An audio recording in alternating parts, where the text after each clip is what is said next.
Okay, hang on a minute. I'm a bit rusty at this. Let me move this and go here. Go. Why you want this? Oh, there we go. Sorry. Right, here I am, back in my bubble. This is where I spent most of last year. Not that I enjoyed it very much. So it's kind of like this is where I get to be. Don't worry, I'm not going to be. Oh, I'll get rid of that. I'm not going to be in this bubble for the whole thing because it's a distraction. It's a bit dark. I must get my lighting department onto that. Anyway, for the meantime, we are doing earthquakes. We were doing earthquakes, so I'm going to do a really speedy run through where we were at already. So if you'd followed my instructions on Teams, you should have already read pages 28 through 30 of your booklets. And I am going to really, really quickly go through that. It's important that you've done that already because it just basically means that when you're watching the videos, you'll know what's going on. And I should really be looking at the camera, shouldn't I? I keep looking at myself. I find it very hard to look at the camera. Oh god. At least I don't have to wear a mask, so that's positive, I guess. Yeah, where was I? Yes, it's important that you've read the booklet so that you understand the video clips and you can get the most out of them, and then that will help you fill in the template. I'm going to disappear myself off here, so I don't have to self-consciously stare at the camera for the next 10 minutes. So yeah, goodbye for the moment. Okay, so we were looking at the effects of Haiti, or the effects of earthquakes, and our first case study was Haiti. Very poor country. There's the location of Haiti. The first third of Hispaniola. 50% of people living in poverty. The tectonics here.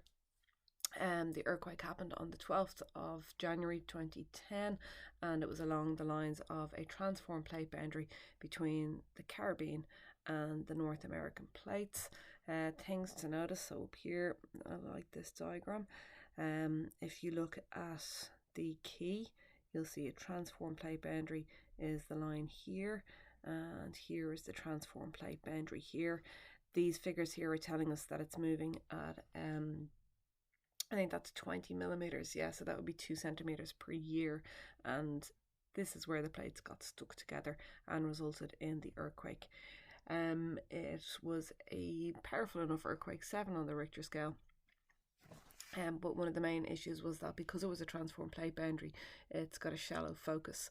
So it was only 13 kilometers depth, and it was very close to the capital city. So the capital city is in this square here. That's Port-au-Prince. I think it was only about 15 kilometers outside of the capital city. Also, there hadn't been an earthquake here in 250 years, so they weren't very prepared for it. This is a map of the aftershocks. So you can see here is the main event. Here is Port-au-Prince, and you'll see using the distance, less than 20 kilometers away. All of the little red dots then afterwards are the aftershocks. So the aftershocks went on for up to 2 weeks afterwards, and some of them were as strong as 6 and 5.9 on the Richter scale.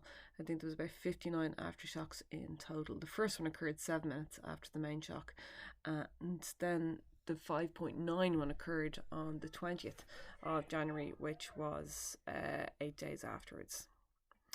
So that should bring you up to date on all of the tectonics. Now moving on to the effects, which we did talk about in class, but again I'm going to read through this very, very speedily.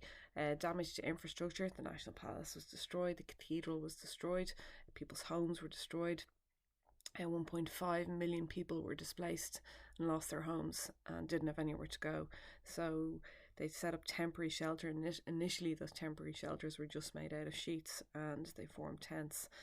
There was a large number of deaths in the immediacy afterwards. 230,000 people were killed, and to put that in perspective, that's 6% of the entire population of Ireland were killed in just a few minutes of ground shaking. The morgues couldn't keep up. They weren't able to bury the people, and eventually a lot of the bodies were just left out in the streets because they had nowhere to put them.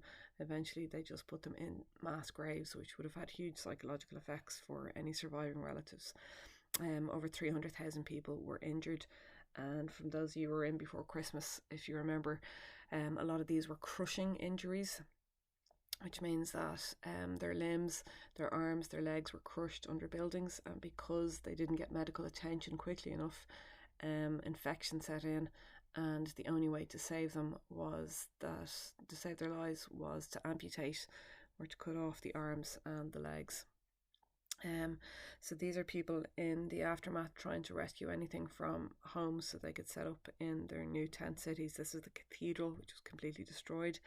The infrastructure went down, so the phone lines went down. Mobile phones were offline. The airport was damaged and the port was damaged. One of the main problems with the airport was that the control traffic tower was gone, so they couldn't get rescue supplies in and out. And because the equipment at the port was damaged, again, they couldn't get rescue services in and out. So immediate effects then, and remember the immediate effects are those things that happened straight after the earthquake. 250,000 plus dead, over 300,000 injured, homes destroyed. The schools system was wiped out, so a huge blow to education, and the university systems were wiped out. Control tower at the airport was gone and the port was destroyed. Phone systems were knocked off loop. Okay, so not only was there a huge amount of death and destruction, but it was also really difficult for rescue teams to get in.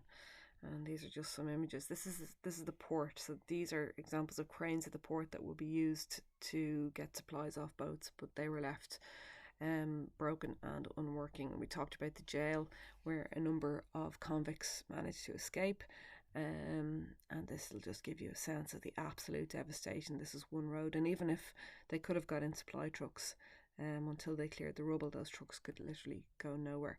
This is the pancake effect on the buildings, whereby the top layers fall on the bottom layers and they all fall down, and this is what would result in a lot of the crushing injuries. This is the UN going in afterwards and giving out food and water and eventually medical aid. But medical aid didn't get through until 5 days after the earthquake. So the earthquake happened on a Tuesday and it took 5 days for aid to arrive. So people didn't arrive with supplies, doctors, etc. till the following Saturday. And this is all important from the point of view of the videos that you're going to watch. And you'll just notice telecoms company completely flattened there. And a lot of the buildings here are completely flattened. Search cameras, the shanty town. So already a lot of people were living in complete poverty, and the areas where they live, these are temporary shelters. They're made out of corrugated iron, bits of wood, metal, not very much concrete. There would have been no building standards at all for the poorer people, so these would have been completely devastated. The nights following, where people are just in open spaces, they were too scared to be near buildings. And in the days following, these tent cities built up. The thing about the tent cities, though, is because to this day, a lot of the homes haven't been rebuilt, and because people are so poor, they couldn't afford to rebuild themselves. So the tent cities ended up becoming actual slums, where the tents were then replaced with corrugated iron shelters, wooden shelters, and they became a little bit more temporary. And even 9 years after the earthquake, about 60,000 people were still living in slums as a result. Okay, so we've talked about those. The long-term effects then were the earthquake camps. So of those, 1.5 million people were made homeless. And you saw how they lived in these temporary tents and shelters. But basically, they didn't all end up getting homes. So still by 2018, 170,000 people were living in tents without running water, without electricity, etc. And these kind of areas became villages where restaurants started popping up, informal schooling popping up, etc. And because Haiti is in the path of tropical storms, they've suffered since then, because some of the tropical storms or the hurricanes that have happened will also then get rid of these temporary shelters as well. So this has been a problem since the earthquakes. Disease, cholera was the main problem, and just to give you the background here, the cholera was brought in by peacekeepers from Nepal. These peacekeepers had set up camp, and they're basically they'd set up camp just kind of downstream from one of the earthquake camps or one of the tent cities. And it was conditions in these camps that led to cholera spreading. So basically the sewage or waste, so human waste from the UN base, leaked into the rivers. The river then was flowing down into the earthquake camp, and the people from Haiti, or the Haitian people, were using this water, and through this dirty water they contracted cholera, which is a really nasty stomach disease, which leaves you dying of starvation or of thirst. So I think all in all, just about 10,000 Haitians who had survived the initial earthquake ended up being killed by cholera. Education then, we mentioned earlier that half of the nation's schools, 3 main universities were affected. They were knocked down. So initially, education was completely wiped out, and it looked like a hopeless situation for the next generation, because 90% of the schools in Port-au-Prince were damaged. 2 years after the disaster, about 500,000 illiterate children still were not back in school. However, the quality of education in Haiti before the earthquake wasn't great, and there wasn't a huge amount of people going to school, particularly of girls attending school. And this has since improved because UNICEF took over and Concern took over. They've built better schools and they've staffed them, and as a result there are now more people attending school. So before the earthquake, about 50% of 6 to 10-year-old children were attending school, and that has now increased to 75%, and there's been a higher number of young girls attending. So that's been a positive long-term effect. So obviously the earthquake camps, negative because the conditions are poor and they can be destroyed by hurricanes. Cholera, negative because it causes death and sickness, but the education has actually been positive in a long-term point of view. Okay, last one then is emigration, and emigration is mostly because a lot of people lost their jobs. So unemployment stood at 20% after the earthquake. People couldn't get work, then they'd wanted to emigrate to places where they could get work. The most obvious place for them to go to is their next door neighbours, the Dominican Republic, but this caused a lot of tension because the Dominican Republic didn't want them coming in. They said they were spreading cholera, so they changed their laws so that they wouldn't let Haitian people in anymore. This then resulted in Haitians trying to enter other countries illegally, taking ships out of Haiti and going to places like Miami and Brazil, and this caused further deaths because a lot of the ships would have overturned or they would have been overcrowded. Okay, so that brings us here. That was a bit of a whirlwind, but we've done it all already.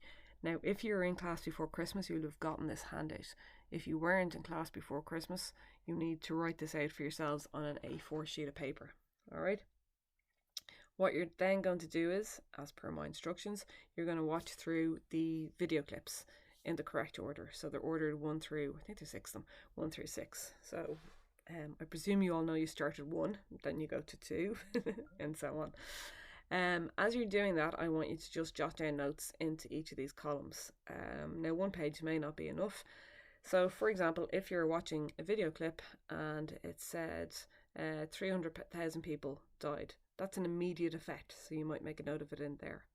The tectonics, okay, look, I'll go through them in order because that makes more sense. Tectonics means anything that mentions the plates. It could be the Richter scale, what it measured on the Richter scale. It could be anything about the epicenter. It could be anything about aftershocks. So anything to do with the physical geography of it, the causes of it, okay? If there's nothing in the video clips, then briefly use your notes to fill this out. So what plates, what type of plate boundary should be in there, what else, the depth, how shallow the earthquake was, where the epicenter was. They're the main tectonics. The immediate effects and the things that happen immediately afterwards. So anything that happened within a 24, 48 hour period after the earthquake go in there. The long-term effects then are the effects that the country is still left with now. So the earthquake camps, cholera, etc., etc. Then the contributing factors. These are the things that made the damage worse. So the fact that it took 5 days for aid to arrive there, okay?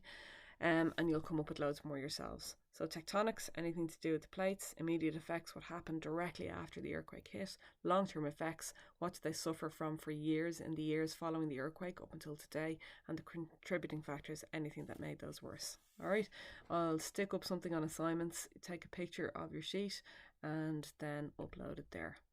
And these are the video clips. Okay, just going through them. Number 1, the week of the earthquakes. That will mostly be in immediate effects. Okay, that column. Haiti Aftermath, yeah, this is the one we watch this in class. This can be a bit tough. This talks about the types of injuries and the fact that a lot of amputations happen. So just, if you're not comfortable with it, you don't need to watch some of the scenes. But like I said before, it's really important that you see the actual effect on people's lives. This is a short clip dealing with the cholera outbreak and explaining that a little bit more. Education, not a huge amount of information in this, but it does show you the schools that have been set up within the earthquake camps. And then 2 clips at the end that focus more on the long-term effects. So 7 years after the earthquake and 9 years after the earthquake. All right, whoops, we're not quite there yet. Can I get myself back on the camera? Can't remember how to do that. All right, so I'm assuming you know what you're at. I will leave you to it. Any questions, just pop them on Teams and I'll get back to you. Okay, before I go, so this will be Monday's class. But the video clips are kind of long enough, so you have a double on Tuesday. So this will be Monday. I might make this into Tuesday's class. Anyway, look, I'll tell you when I need it done by. I'm not making that decision now. All right.